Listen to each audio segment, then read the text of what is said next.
Olá, eu sou André Azeredo e este é o Tremembé, a vida real, o podcast, que comenta episódios da série documental disponível no Record Plus. Aqui nós repercutimos com jornalistas os casos dos presos famosos que passaram pela penitenciária de Tremembé, no interior de São Paulo, um dos presídios certamente mais conhecidos do país, justamente por receber pessoas envolvidas em crimes que ganharam repercussão nacional.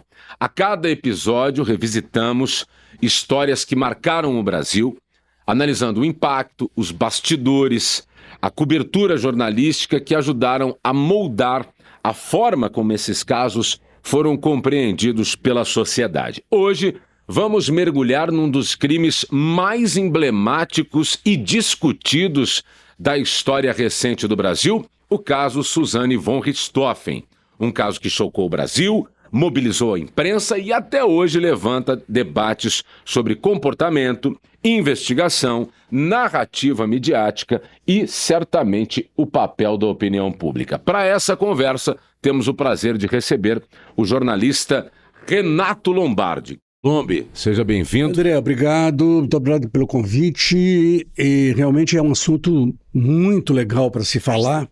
Por que eu digo legal? Porque as pessoas conhecem um lado do caso Richthofen. Hoje elas vão conhecer o outro lado do caso Richthofen. Como é que essa notícia chegou para você? O que você estava fazendo no dia? Eu estava indo para o jornal, saí de casa indo para o jornal e fui avisado de que 2 corpos tinham sido encontrados numa casa, marido e mulher, e que possivelmente eles tinham sido vítimas de um latrocínio, um roubo seguido de morte. Primeira informação, latrocínio na zona sul de São Paulo. Roubo seguido de morte e o casal tinha sido morto a pauladas. Pesado. Bem, assim, uma cena dantesca. Chegou a ver a cena? Chegou a conseguir entrar com a perícia? Não. Eu cheguei a ver depois todo o material fotográfico feito pela perícia, sim. Mas eu não cheguei a entrar. Entrei depois na casa, mas aí sem os corpos, até para você descrever, porque é interessante falar, para a televisão você tem a imagem, para o rádio você tem o áudio, para o jornal você tem que ter detalhes interessantes, porque assim, o que a pessoa está vendo hoje, ouvindo hoje, se ela pegar o jornal no dia seguinte, você tem que dar coisas novas para ela. Que detalhes são importantes no caso aí? Vou descrever a casa da Suzane Richthofen. Quando eu entrei, né, você tinha piscina, você tem um acesso à casa, aí tinha o quarto. Aí eu descrevi o quarto totalmente, a cortina, a cama. A gente no jornalismo escrito chama de ambiente. Que eu estou descrevendo para você coisas que geralmente, muitas vezes, você não viu na televisão, você não ouviu no rádio. Mas então, eu te coloco dentro da cena do crime, você lendo. Com as palavras. Porque a gente está acostumado, muitas vezes, você pega um livro, você viaja com o livro, né? Você lê e você está viajando. O jornal era a mesma coisa, infelizmente mudou muito hoje. Mas foi exatamente isso que aconteceu. Eu fui, nós ficamos na porta, e aí fica naquela porta que você sabe muito bem, que você também é repórter, aí fica uma espera, até que um policial experiente entrou e falou assim, olha, é uma cena um pouco diferente de um latrocínio, mas tem roubo, mexeram nas gavetas, levaram algumas coisas daqui.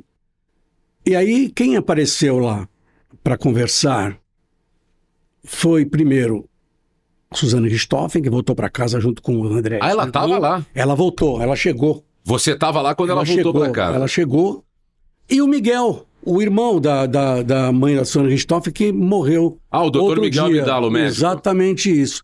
Eles chegaram lá, mas eles ficaram num canto e nós estávamos no outro, porque geralmente a imprensa fica sempre separada. E aí as coisas começaram, a polícia começou a investigar a conduta da Suzane Richthofen. Não era uma conduta normal. Como assim? De uma pessoa... O que eles falavam com você? De uma jovem que perdeu pai e mãe naquelas circunstâncias. Eu lembro de um delegado que nos deixou recentemente, chamado Itagiba Franco.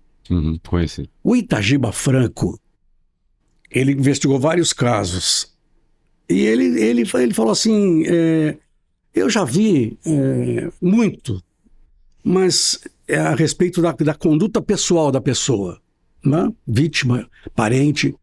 Mas ele falou, essa menina é diferente. Ela parece que não perdeu nem o pai nem a mãe. Ela pode estar em choque? Pode estar em choque. O menino, ele não tinha nada, ele era muito pequeno. O Andrés. Ele estava completamente ausente de tudo. E aí as coisas começaram a apertar, a gente começou a acompanhar. O que é acompanhar? Você vai todo dia no Departamento de Homicídios para ser uma pessoa, no DHPP, acompanhando o caso. Então, naquele dia, lá na casa deles, vocês receberam então a informação, era aparentemente um latrocínio, Sim, um roubo seguido de morte, um casal morto dentro de uma casa no Brooklyn, e aí vocês foram lá pra frente, você foi lá pra frente, Sim. A polícia estava lá, evidentemente, e você viu a Suzane retornar para casa. Algo na expressão da Suzane, na sua opinião, te chamou a atenção naquele dia? No dia do crime? Não. Nada? Nada. Ela estava chorando? Ela estava chorando. Uhum.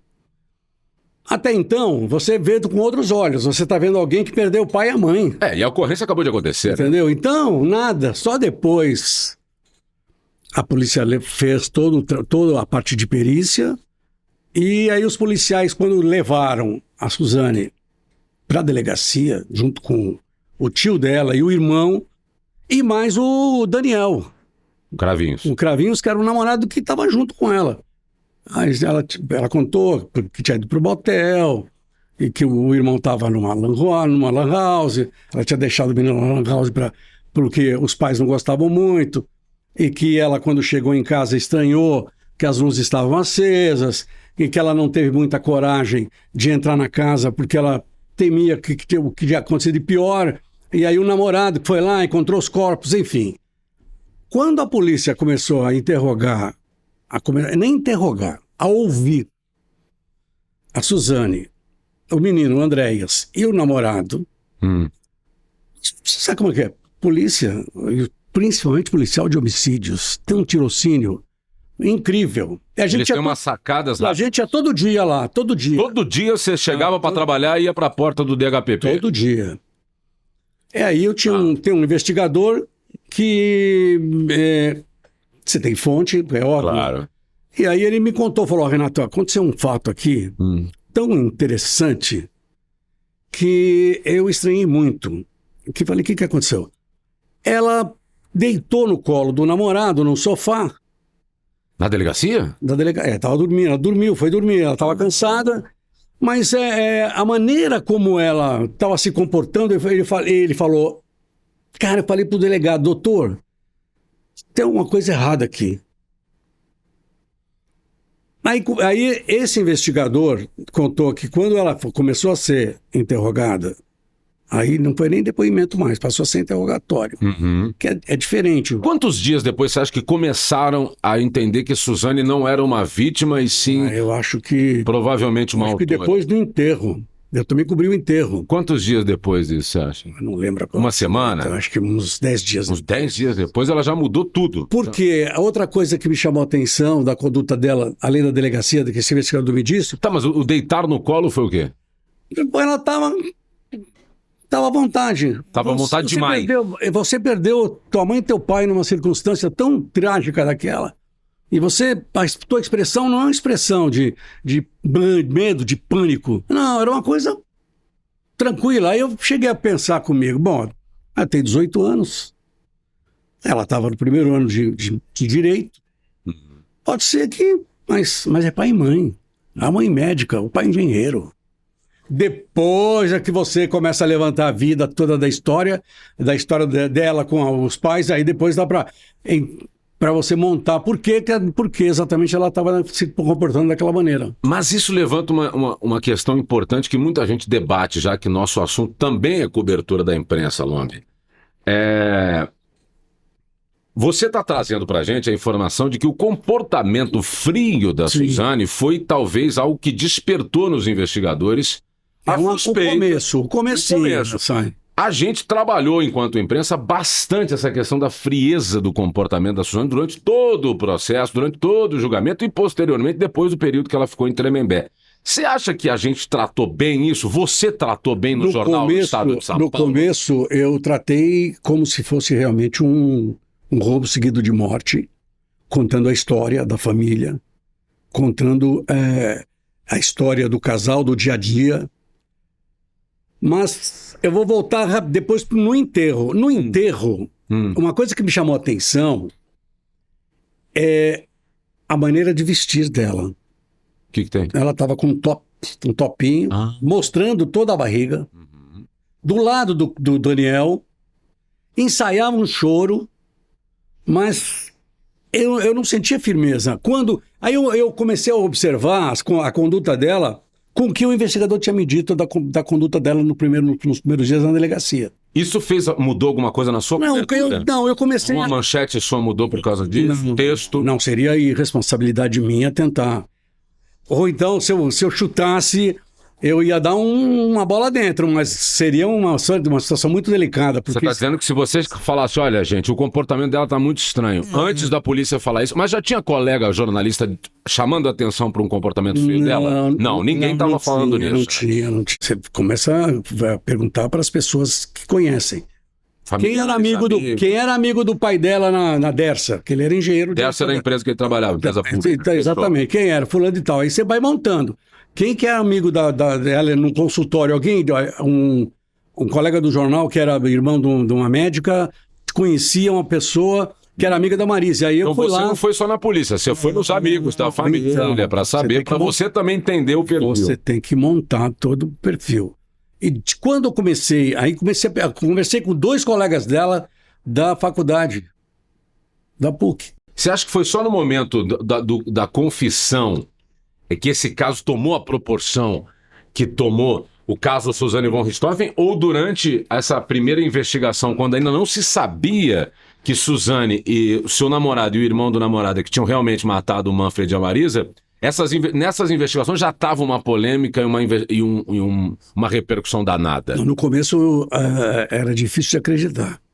Mas já estava repercussão na mídia? Já estava fora desde o início? Não. Não era. Então, o início era uma cobrança. Uma cobrança. Para o esclarecimento do crime. Porque era um bairro de classe média alta em São Paulo. Você vê as pessoas envolvidas, né, com as vítimas. Você é diretor de uma empresa de engenharia, Dersa, empresa pública. A mãe médica, psiquiatra. Mas aí, quando a polícia começou e a polícia obteve a confissão dos 2, aí as coisas começaram a aparecer. E aí mudou tudo. Olha, a polícia chamou vocês ou as suas fontes chegaram e falaram, olha, gente, nós estamos diante de um cenário completamente diferente. Teve uma entrevista coletiva no DHPP para contar detalhes de como tudo tinha acontecido. E aí? Por que isso? Porque assim, a polícia estava investigando e a polícia já sabia que eles estavam envolvidos. Mas precisava pegar alguma coisa. E aí descobriram que o Christian tinha comprado uma Harley Davidson, uma moto. Depois do crime? Depois do crime. Aí... Nunca teve dinheiro para isso? Foram lá, levantaram a placa, levantaram onde ele comprou, aí o cara falou, não, ele vinha aqui sempre querendo comprar, porque não tinha dinheiro, só que ele me pagou em dólares. Oxi. Aí, cara, quando a polícia começou a levantar a história da Suzane, a Suzane, num depoimento, falou que o pai tinha dólares. E tinha mesmo, porque ela que contou para o Christian onde estavam os dólares, e eles roubaram os dólares para simular um latrocínio, que era um roubo seguido de morte.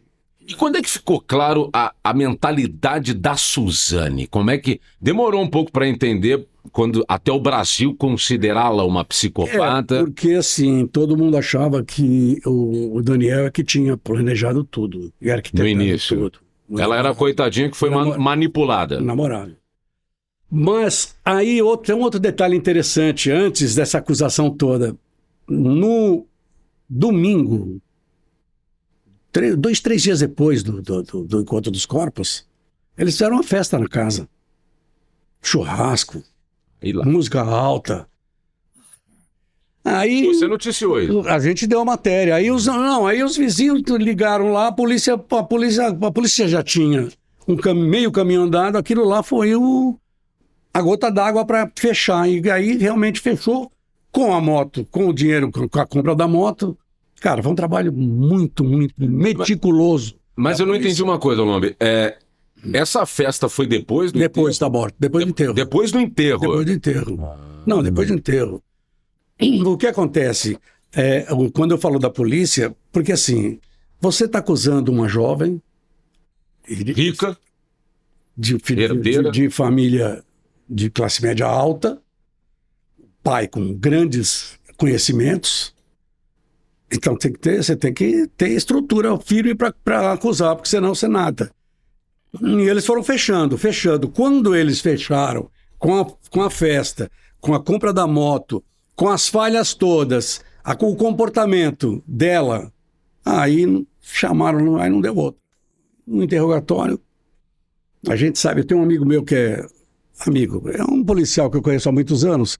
Amigo é quando você frequenta a casa do cara. Não conhecia. Nunca frequentei. E ele falou para mim, olha, 5 perguntas foram feitas fundamentais depois de tudo que aconteceu. Conta porque nós já sabemos de tudo. Nós aprendemos o dinheiro, onde estava o dinheiro quando eles entraram lá para matar seus pais. Onde você estava? Ela falou que ficou na garagem. Eu não acredito. Você não acredita? Eu não acredito. Por que não? Eu achei que ela estava junto, mas enfim. Até hoje está nos autos. Quem bola tudo isso? Porque não foi da cabeça do Daniel levar o irmão para a Lan House, entrar no motel para certificar dizendo que eles estavam no motel, tudo. Aí eles perguntaram. Ela que pensou nisso tudo? Eu não tenho dúvida nenhuma. Aí, voltando lá, você falou da terceira. E aí eles perguntaram, o Andréas, como é que era o comportamento do Andréas? Por que você levou o Andréas com 12 anos numa Lan House? E deixou sozinho. E deixou sozinho de madrugada. Aí eu já tinha feito antes, ela já tinha feito isso antes mesmo. Já tinha levado. E porque os pais, inclusive, eles, quando dormiam, eles tinham um problema, muitas vezes para dormir, eles tomavam medicamentos, barbitúricos. Para poder dormir. Tomar um comprimido para dar uma relaxada. Eu acredito que nessa noite aconteceu isso. E outra coisa, quem desligou o alarme da casa? Aí ela, por quê? Porque ela esperou... Essas 5 perguntas balançaram a Suzane. Dormiram. Quando os pais foram dormir, ela saiu e desligou o alarme.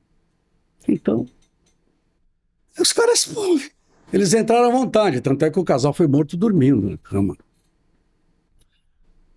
Lombardi, quando a história tem a reviravolta e fica claro para toda a imprensa que sim, estávamos diante de um duplo homicídio com requinte de crueldade patrocinado e protagonizado pela filha do casal.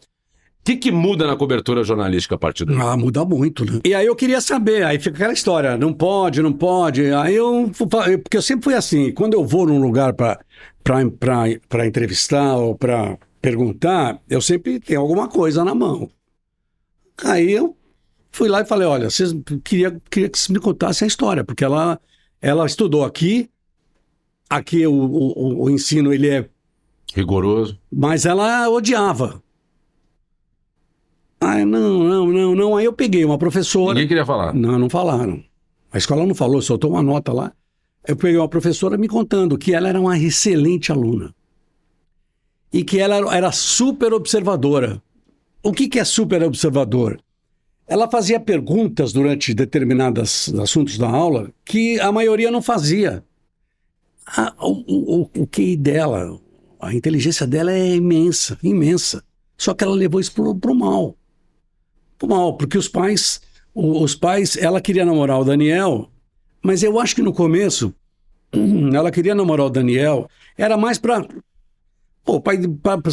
ela ter mais liberdade, porque o Daniel era uma Tá, mas por que o Daniel daria liberdade para ela e um colega de colégio, de faculdade não daria essa liberdade? Era uma porta de entrada. Classe social entre ela e o Daniel então, fez diferença nesse relacionamento? Para ela, não. Mas por quê? Para os pais, sim. Os pais, o Daniel tinha muito menos dinheiro? Não, o Daniel, nada. O pai do Daniel é um escrevente parece que é escrevente do Fórum. Uma família de classe média baixa. Cravinhos, é uma pessoa que trabalhador. Tinha uma vida diferenciada. Ela não, ela estava num top alto. Sim, mas a minha pergunta é, você disse assim para mim, na impressão que você teve cobrindo o caso, é que o Daniel Cravinhos, para a Suzane, foi uma porta, uma abertura de uma porta para a liberdade. Por que o Daniel Cravinhos foi essa abertura e um colega de faculdade não poderia ser essa porta? A cabeça do Daniel era diferente. Eu tentei entrevistá-lo algumas vezes, não consegui. Me fala sobre isso. Consegui. E eu fiz uma pesquisa muito grande sobre ele. Sobre a cabeça. A cabeça dele é diferente do irmão. O irmão, até hoje, ele tem problema. Você vê que o Daniel, depois que saiu da cadeia, depois cumpriu a pena e conseguiu o semiaberto e o aberto, nele nunca mais se envolveu. Se envolveu com uma namorada, com mulher que muda. Você tem a liberdade total de namorar quem você quiser, mas nunca mais ele se envolveu com nada do crime, porque a cabeça dele era muito boa. Segundo o próprio pai. O pai falava, olha, o Christian, ele é meio louco, desajustado, mas o Daniel, ele falou, para mim foi uma triste surpresa por causa do Daniel ter participado disso. Olha que interessante isso, Lombardi. Como falar para seus leitores a informação de que Daniel Cravinhos era uma pessoa de cabeça boa, se você ao mesmo tempo estava mostrando para todo o Brasil, através do Estadão, que 3 pessoas, a filha do casal, o namorado dela, o Daniel, e o Christian, irmão do Daniel, tinham acabado de cometer um crime bárbaro. Eu explico isso. É assim, você tem alguém que tem uma conduta reta, ilibada, né? Como gostam de dizer os juristas, né? Aí você se apaixona por uma pessoa, você passa a gostar dessa pessoa e essa pessoa fica no teu ouvido. Você está falando do Daniel em relação a Suzane no ouvido do Daniel. Exatamente isso. Por quê? Porque eles se conheceram no Ibirapuera. Ela foi num domingo de manhã junto com o irmão. Não era o que o Andrés queria ter. Ele era apaixonado por aeromodelismo. E aí tinham várias pessoas lá. Mas entre elas estava o Christian. E o Christian viu a Suzane. Isso é uma mulher bonita, uma garota bonita, né? Então, e começou ali o papo. Por que quando eu falo que ele mudou? Porque ele, no meu modo de entender, ele deu uma fraquejada. Quando ele começou a se relacionar com ela. Ele se apaixonou por ela. E ela percebeu que ele tinha se apaixonado por ela. E ela começou a fazer a cabeça dele. Para quê? Exatamente para arquitetar tudo isso. Você acha que esse relacionamento, ela nunca gostou dele? Não, eu não sei se ela chegou algum dia a amar realmente isso. Ele amava ela? Muito. Ele era apaixonado por ela. E ela já estava pensando nessa época em matar o pai? Isso eu não sei. Começou a namorar. Isso eu nunca ouvi dela. Você conseguiu levantar há quanto tempo eles já estavam namorando quando a Marisa e o Manfred foram mortos? Aproximadamente? Não lembro agora. Será que já tinha mais de um ano que eles estavam? Já tinha bastante tempo que ela e o Daniel estavam namorando. Tanto é que os pais deram checkmate, uma hora não queriam de jeito nenhum, e aí que eu acho que é aí que ela começou. Porque ela não confessa isso, ela não fala explicitamente, ela nunca falou explicitamente com um plano para matar o pai e a mãe. Ela nunca confessou. Nada. Só disse que estava lá. Disse que estava, não, porque o Christian queria o dinheiro, mas ela nunca foi assim, sentou e falou, eu mandei matar meu pai por isso. Não. Mas, Lombardi, a minha dúvida é o seguinte, você constatou na sua apuração jornalística que o Daniel, durante a história do Daniel Cravinhos, ele era um menino bom. E que...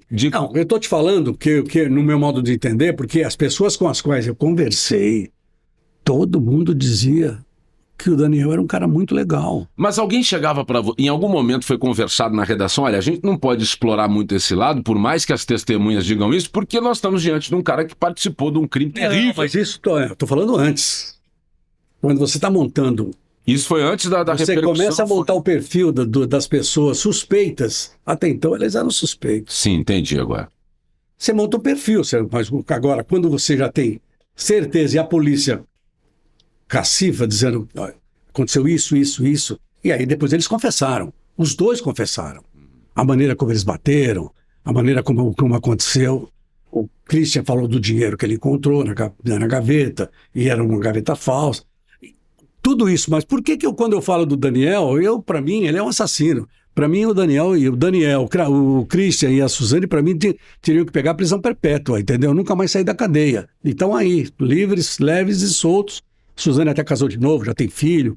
Enfim, mas o que eu acho é que a partir do instante em que a polícia cercou, ela fechou, porque eles achavam, na cabeça deles, eles achavam que era um roubo seguido de morte. Fica por isso mesmo. Só que a nossa polícia é muito boa, né? O Departamento de Homicídios, inclusive... Em menos de um mês eles já tinham virado a história. Não. Então você tem um policial... Eu que não sou policial, eu sou um jornalista. E eu nunca, inclusive, tentei me ligar com ele, nunca me embruteci. Eu sempre fiz um trabalho de não me embrutecer. Não falo gíria. Eu não dá nada. Por quê? Porque eu acho que o jornalista é diferente do policial. Tem jornalista que acaba se envolvendo, fala gíria. Bom, enfim. Mas eu observava. Eu sempre fui, vou repetir aqui, eu sempre fui um grande observador. Eu não tinha, e não tenho, você não tem, o jornalista não tem, as ferramentas que a polícia tem para poder interrogar. Eu posso te entrevistar, não posso te interrogar, porque eu sou um entrevistador, não sou um interrogador. Mas, na entrevista que eu fizer com você, nas perguntas que eu tenho dúvida, e se você me responder, eu vou ficar com o pé atrás. E é o que acontecia. Tipo o quê? O que você ficou com o pé atrás? Dá um exemplo. Conduta. A conduta da Suzane. Conduta. Muito distante. Conduta, completamente. Por que esse caso foi tão emblemático no Brasil? Por causa dos envolvidos. As vítimas de uma posição alta na sociedade e a garota que tinha tudo que você possa imaginar. Uma menina bem criada, bem tratada. Como diria um amigo meu, né? Criada com leite A. Tudo, tinha dinheiro, tinha conta, tinha posição social, estudava numa das melhores faculdades do Brasil e jogou tudo no lixo, jogou tudo fora por uma mentalidade criminosa. Isso que eu acho. Agora, você pode perguntar assim, poxa, mas a mãe é médica, psiquiatra, o pai é engenheiro, um tio médico, e aí é que a história de cada um. Por mais que você eduque, você não sabe o que está acontecendo aqui na cabeça da pessoa. Então eu vou te aproveitar essa colocação, você não sabe o que está acontecendo na cabeça da pessoa, e vou te perguntar. A gente muitas vezes é acusado, a gente imprensa, tá, gente? Nós somos acusados de criar narrativas, ou seja, contar a história de forma que a gente demoniza as pessoas. A gente não humaniza. Você acha que a gente demonizou a Suzane, a gente imprensa em geral? Não. Não, porque ela arquitetou tudo. Ela arquitetou a morte dos pais. Ela convenceu o cara a fazer isso. Aí você pode me perguntar, como me perguntaram uma vez, mas vem cá, você vai convencer? Alguém te convence a matar alguém? Falei, não, mas... Cada um é cada um. O cara achou que com a morte dos pais ela ia herdar a casa, o dinheiro, uma situação, iam viajar, porque eles tinham feito uma viagem uma vez para o Nordeste. Os pais tinham viajado para a Europa, ela viajou. Ela estava vivendo uma vida que ela queria completamente diferente do que os pais tinham arquitetado para ela, tinham projetado para ela. Mas eu não sei te dizer, porque eu não consegui conversar com ninguém próximo. O Miguel, que é o que morreu recentemente, o irmão da Marísia, eu conversei algumas vezes com ele, mas quando se chegava a perguntar algumas coisas da família, ele não respondia. É mesmo? Ele falava isso... Ele falava abertamente, não vou te responder isso. Não vou te responder. Mas ele teve problema com a Suzane, não teve? Não, todo mundo teve problema com a Suzane. Como assim? Os amigos dela na faculdade, alguns amigos tiveram problemas. Me conta desses problemas que você ela conseguiu tinha descobrir. problema de relacionamento. Mas qual? Ela não se relacionava com... Ela tinha uma amiga só. Mas por que ela tinha problema? Como é que era de conduta. Pelo menos foi o que eu perguntei. Sim, essa amiga, eu conversei com essa amiga. E essa amiga falou, olha, eu esperava tudo da Suzane. Louca, doida, varrida, vai pra balada, vai não sei o quê, mas matar o pai e a mãe, planejar isso, ela falou, eu não esperava jamais disso, porque ela nunca tinha dado mostras, ela reclamava do pai, reclamava da mãe, de como eles eram rígidos. Então, essa menina falou, meu pai também é assim. Eu estou estudando direito, ela hoje é uma advogada formada, e tem uma banca de advocacia. Ela falou, meu pai pegava no meu pé toda vez, mas para mim foi uma surpresa tão grande que no começo eu não queria acreditar. Qual foi o principal... É um meio clichê essa pergunta, mas eu vou te fazer. Qual foi o seu principal desafio nessa cobertura, Lombi? Você acompanhou... Foi tentar entrevistar a Suzane Richthofen e eu não consegui. Né? Mas uma emissora de televisão conseguiu e saiu pela culatra o tiro, né? Então, foi porque flagraram o bastidor. Eu falei do Barney aqui, que era o advogado. Era o advogado amigo da família lá que se achou, e aí ele combinou, não, fala, chora, não sei o quê. E isso foi gravado pelas câmeras da emissora. Não, falei com esse Barney algumas vezes.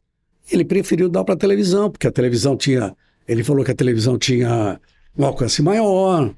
Aí eu falei, então, tudo bem, mas minha maior frustração, no caso todinho, foi não ter entrevistado. A Suzane, o Daniel e o Christian, eu nunca me interessei em entrevistá-los. Por que não?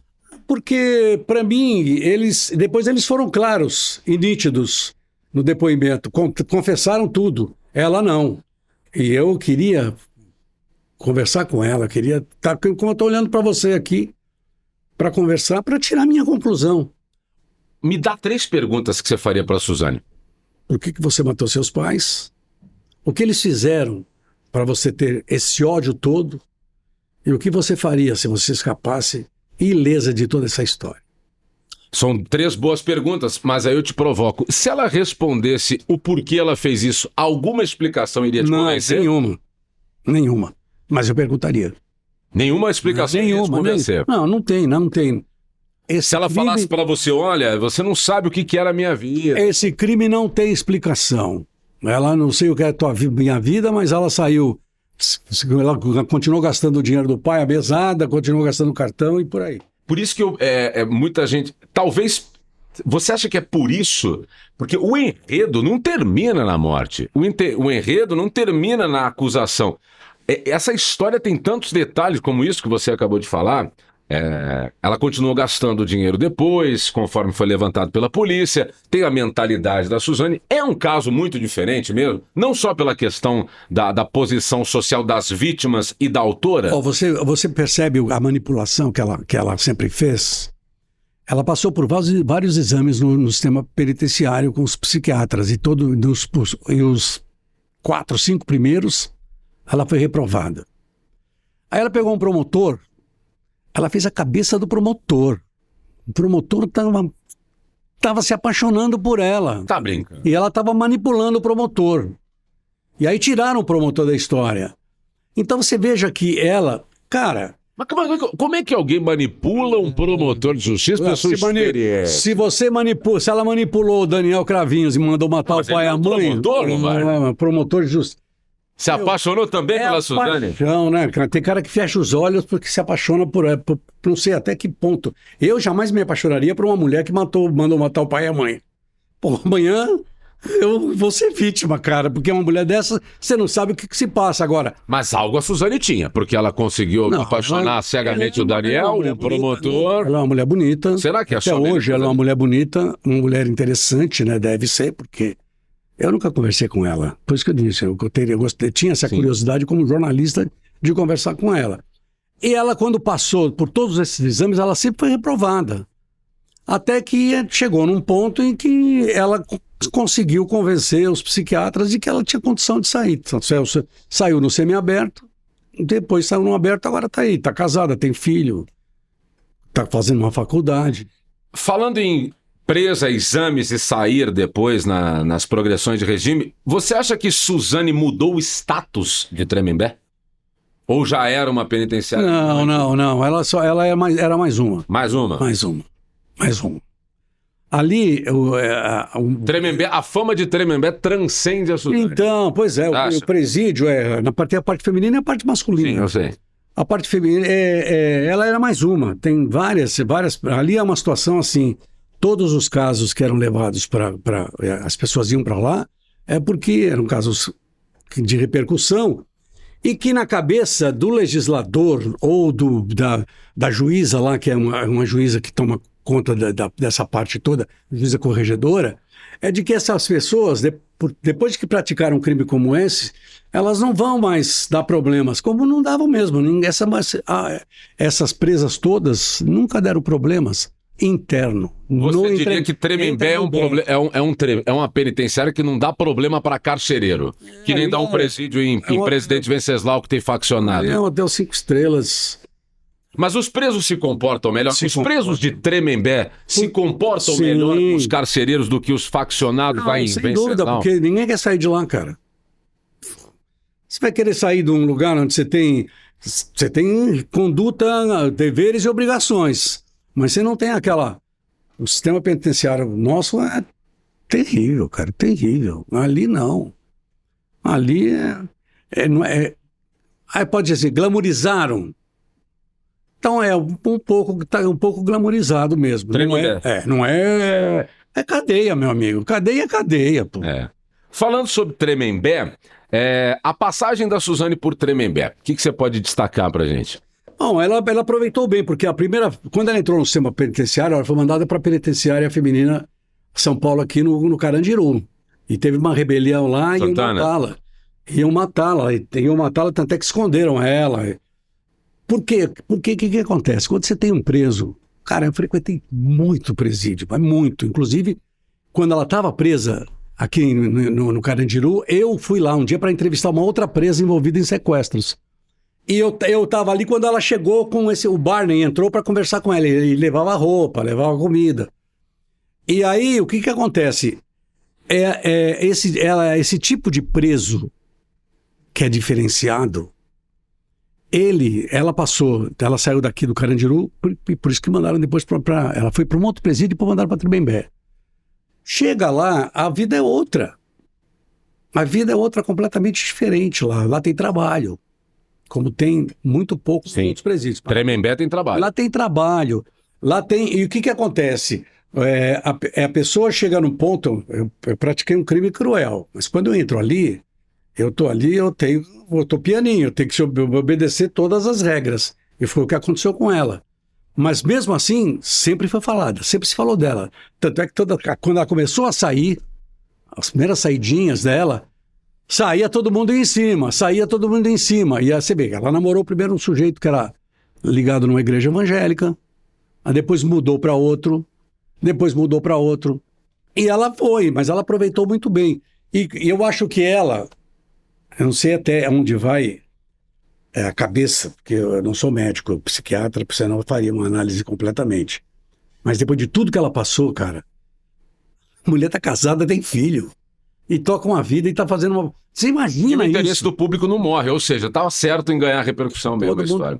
Renato Lombardi, muito obrigado pela sua participação. Valeu. Eu sou seu fã, adoro trabalhar com você e a seu lado também. É uma satisfação enorme. Você ouviu até aqui, não deixe de assistir a série documental Tremembé, A Vida Real, disponível no Record Plus. Lá você encontra relatos, imagens, detalhes exclusivos sobre os casos que marcaram o país. E claro, aproveite também para conferir outros episódios deste podcast, onde analisamos com os convidados especiais essas histórias de presos famosos que passaram pela penitenciária de Tremembé, no interior de São Paulo. Obrigado pela companhia. Até o próximo episódio.